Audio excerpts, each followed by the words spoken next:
prezident Slovenskej republiky, poprosil by som o váš príhovor. Ďakujem.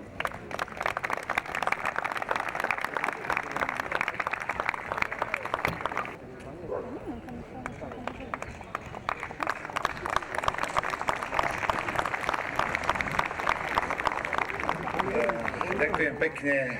Dobrý, krásny deň prajem. Dobrý, krásny deň, vážení hostia, priatelia, rodáci. Som tu nesmierne rád dnes medzi vami. Asi viete, že od mojej inaugurácie uplynulo len 6 dní. Len 6 dní uplynulo a keď sa ma organizátori spýtali, či by som neprišiel, povedal som, pravda, že prídem. Však ja musím prísť. Jednak som stadiaľ rodákom, otec sa narodil v Jezersku, kde som prežil skoro všetky svoje prázdniny, Jezersko, Spišské Hanušovce. Tu na zamagurských folklórnych slávnostiach som bol x-krát, ja osobne si pamätám asi pred 30 rokmi. Chodil som tu často, chodil som tu rád.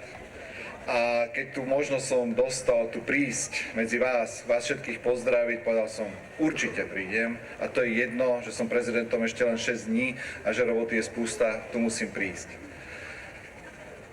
Slovensko je krásna krajina. A tento kút Slovenska patrí medzi jedným z najkrajších. Niekedy, keď tu som tak prišiel, tak som si povedal, Bože, čo všetko si nám dal, ako máme krásnu krajinu. Aké to Slovensko máme malebné. To nám ale niekedy nestačí. Na to, aby sa nám tu dobre žilo, potrebujeme, aby tu fungoval turistický ruch, aby tu mali živnostníci, zamestnávateľia, aby tu bola práca. A to všetko potrebujeme a na to, ak to potrebujeme dobrý turizmus, potrebujeme pritiahnuť tu ľudí, potrebujeme ukázať všetkým, čo tu všetko máme, ako máme tú krajinu nádhernú, aký dokážeme byť pohostinní, ako sa dokážeme sami rozdať. A potom tu ľudia prídu, turisti prídu, bude tu práca a bude tu nám lepšie. A preto som veľmi rád, že takéto podujatie, ktoré už 38.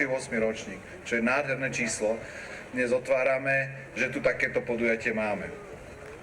A ja chcem v prvom rade vyjadriť poďakovanie a uznanie organizátorom,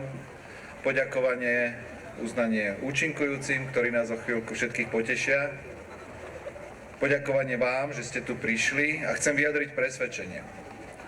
Chcem vyjadriť presvedčenie, že pokiaľ naša krajina bude mať takéto akcie, ak naša krajina bude mať schopných ľudí, ktorí sa budú angažovať, ktorí budú tvoriť nové akcie, ktorí nebudú len doma sedieť, ale budú pre našu krajinu aj niečo robiť, tak naše Slovensko pôjde dopredu.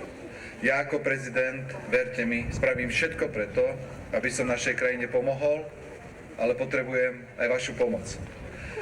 A spolu naše Slovensko určite dokážeme viesť dobrou cestou. Ďakujem veľmi pekne. Ďakujem, pán prezident, za vaše milé slova. Sme radi, že ste tu medzi nami.